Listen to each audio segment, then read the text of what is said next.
सुप्रभात। स्वागत है आप सभी का आपके अपने चैनल ज्योति ऋषभ तिवारी पर। आशा करती हूँ आप सभी स्वस्थ होंगे, खुश होंगे। और कहते हैं दिन की शुरुआत अगर एक अच्छे सुविचार से करें तो पूरा दिन अच्छा जाता है। तो चलिए जानते हैं आज का सुविचार।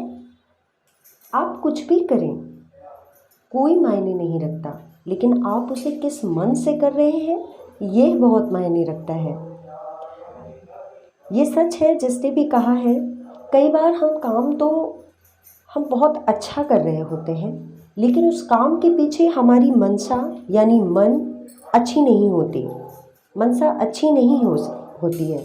हो सकता है हम वह काम अपने स्वार्थ के लिए, अपना नाम ऊंचा करने के लिए या फिर अपना व्यवसाय बढ़ाने के लिए कर रहे होते हैं, यानी कि उसे हम दिखावा कह सकते हैं। वहीं कुछ लोग ऐसे भी हैं दूसरी तरफ कि वो काम एक अच्छी मंशा के साथ करते हैं, अपना हर काम अच्छी मंशा के साथ करते हैं, उसमें उनका कोई निजी स्वार्थ नहीं छुपा होता है। तो हम क्या काम करते हैं ये मायने नहीं रखता, बल्कि हम उसे किस मंशा से कर रहे हैं, अच्छी मंशा से या फिर बुरी मंशा से, ये बहुत मायने रखता है। तो ये था आज का सुविचार। तो आज आपकी रसोई में पक रहा है सोया मेथी आलू की सब्ज़ी और पराठे। तो सर्दियों का सीज़न है और हरी सब्जियां ढेर सारी आ रही हैं और अच्छी भी बहुत लगती हैं और स्वास्थ्य के लिए बहुत अच्छी रहती है। तो आशा करती हूँ आप सभी ठंडी का एंजॉय कर रहे होंगे और इसी तरह से हरी सब्जियां खा रहे होंगे, बना रहे होंगे अपनी रसोई में। तो जैसा कि मैंने शुरुआत में कहा, जो सुविचार मैंने बताया, तो चलिए मैं आपको एक आज की स्टोरी के माध्यम से बताती हूँ। एक छोटी सी बच्ची जब आइसक्रीम पार्लर जाती है तो उसने वेटर से पूछा आइसक्रीम का प्राइस। उसे एक आइसक्रीम पसंद आई और उसने पूछा कि भैया ये कितने की है। तो पार्लर वाले ने बताया कि बेटा ये 15 रुपए की है। तो बच्ची ने अपनी पॉकेट चेक करी और पॉकेट चेक करके उसने कुछ देखा और देख करके उसने फिर दूसरी आइसक्रीम का रेट पूछा कि भैया ये कितने की है। तो पार्लर वाला थोड़ा गुस्से में आ गया। उसे लगा शायद ये बच्ची लेना नहीं चाहती, बस ये ऐसे ही रेट पूछ रही है, या उस बच्ची को उसने बहुत कम आंका या रेट किया। तो वो गुस्से में बोला 12 रुपए की। तो बच्ची बोली कि अच्छा ठीक है, मुझे ये 12 रुपए वाली दे दो। तो पार्लर वाले ने उसे आइसक्रीम दे दी और बच्ची चुपचाप उसे खा लेती है। और जब बच्ची खा करके पेमेंट करके वहाँ से चली जाती है पार्लर से, तो वेटर जब उस प्लेट को उठाने जाता है तो देखता है कि उसमें 3 रुपए टिप उसी वेटर के लिए छोड़ा हुआ था उस बच्ची ने। वेटर देख करके काफ़ी अपने आप में शर्मिंदा होता है और बहुत उस बच्ची के किए गए व्यवहार से, काम से बहुत ज़्यादा खुश होता है, क्योंकि उस बच्ची ने चाहती तो उसके पास 15 रुपए थे, वो चाहती तो 15 रुपए की आइसक्रीम ले सकती थी, लेकिन उस बच्ची ने 12 रुपए की आइसक्रीम ले करके जो बचे हुए 15 रुपए में से जो 3 रुपए बच गए थे, उन 3 रुपए से उसने उस वेटर के लिए टिप छोड़ा। यानी कि इस कहानी से मोरल थॉट हमें ये मिलता है कि आपके पास जितना धन है, जो भी कुछ है, आप उसी से दूसरों की सहायता कर सकते हैं, दूसरों को खुश कर सकते हैं। ना कि आप ये कंप्लेन करो कि हमारे पास है ही कितना धन, हमारे पास हमारा स्टेटस ही कहाँ ऐसा है कि हम किसी की हेल्प करें। तो ये सब सोचने के बजाय अगर हमारे पास जितना है, जो भी है, हम उसी के माध्यम से चाहें तो खुद को भी खुश रख सकते हैं और हमसे जुड़े लोग जो हमारे आसपास हमें मिलते हैं, कहीं आज मिलते हैं, कल मिलते हैं, तो हम उन लोगों को भी अपने व्यवहार से, अपने विचारों से उनको खुश कर सकते हैं। तो बहुत लोगों को मैंने सुना है कि अरे भगवान ने हमें इतना दिया होता तो आज हम गरीबों की सहायता कर रहे होते। तो उस बच्ची का जो काम था, उसके पीछे उसकी मंशा बहुत साफ थी।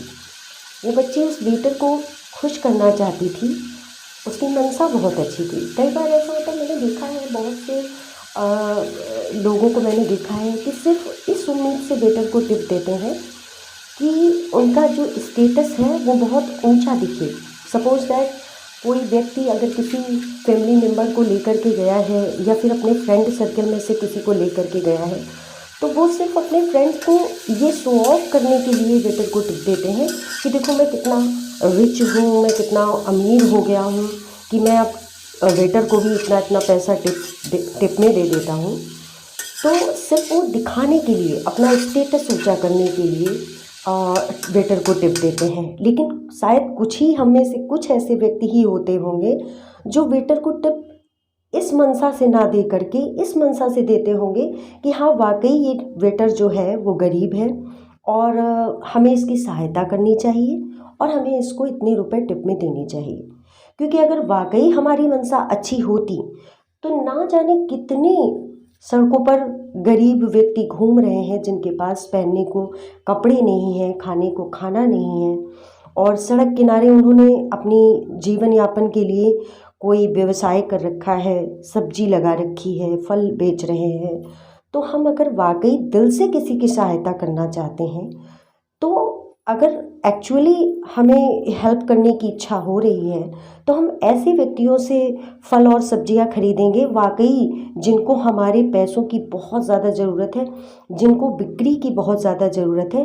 लेकिन नहीं, हम दिखावे में क्या करते हैं, हम बड़े बड़े फ्रूट स्टॉल पे जाते हैं, वेजिटेबल स्टॉल पे जाते हैं और वहाँ पे महंगे दामों में सब्जियां खरीद करके लाते हैं। जबकि फुटपाथ पे जो गरीब व्यक्ति सब्जियां या फल लगाते हैं, हम उनसे लेना मतलब अपने स्टेटस के विरुद्ध समझते हैं, खिलाफ समझते हैं, या सोचते हैं इनसे अगर हम लेंगे तो हमारा स्टेटस गिर जाएगा।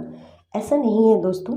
अगर आप वाकई गरीबों की मदद करना चाहते हैं, आपकी मंशा अच्छी है, तो आपको फुटपाथ पे जो छोटे व्यवसाय जो कर रहे हैं, छोटे व्यापारी हैं, छोटे फल विक्रेता या सब्जी विक्रेता हैं, आपको उनसे भी खरीदना चाहिए और उनकी सहायता करनी चाहिए। क्योंकि इससे आप दो काम करते हो, एक तो आप जो खरीदना चाहते हो वो भी खरीद लेते हो, साथ ही साथ आप किसी गरीब की मदद करते हो।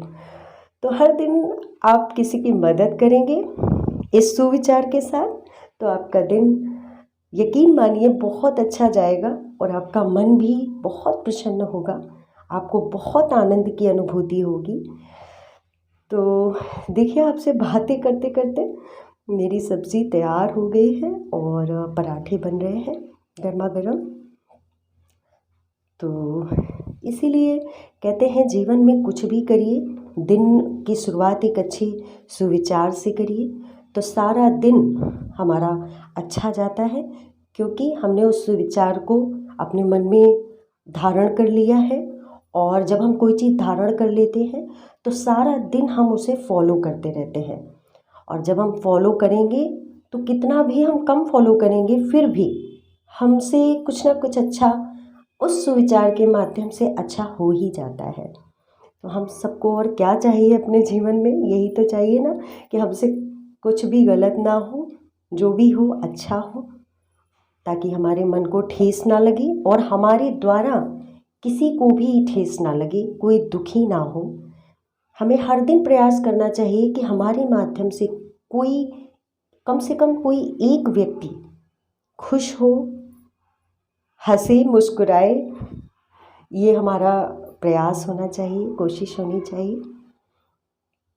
तो ये देखिए, मेरा आपसे बातें करते हुए मेरा खाना लगभग तैयार हो गया है और मैंने थाली भी लगानी शुरू कर दी है।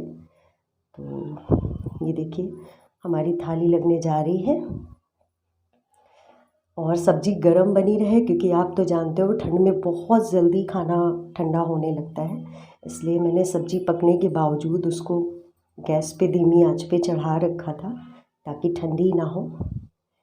लेकिन ज़्यादा देर कहते हैं लोहे की कढ़ाई पे अगर सब्ज़ी या कुछ भी रखो तो सब्ज़ी का कलर थोड़ा सा ब्लैक होने लगता है, चेंज हो जाता है।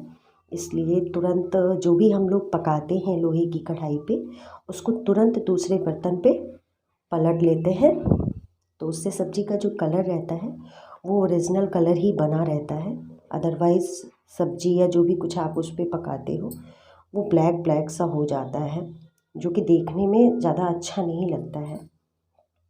तो ये देखिए, अब हमारा खाना तो लगभग तैयार हो गया है, लेकिन हमारे टिफ़िन बॉक्स जो पड़े हुए थे वो धुले नहीं थे, तो मैं जल्दी जल्दी से टिफ़िन बॉक्स धुल लेती हूँ, क्योंकि इससे में लंच पैक करना रहता है।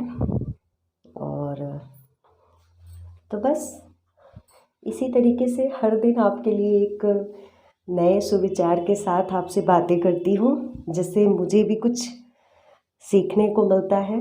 मुझे भी उसी सुविचार के साथ दिन गुजारना अच्छा लगता है, और आशा करती हूँ कि आपको भी मेरी बातें अच्छी लगती होंगी, या मेरा बताया हुआ सुविचार आपको भी पसंद आता होगा। अगर आपको पसंद आता है तो प्लीज़ मुझे लाइक करें, सब्सक्राइब करें, और कभी कभी कमेंट भी कर दिया करें, जिससे मुझे भी अच्छा लगे और साहस मिले आगे आपसे जुड़े रहने का। तो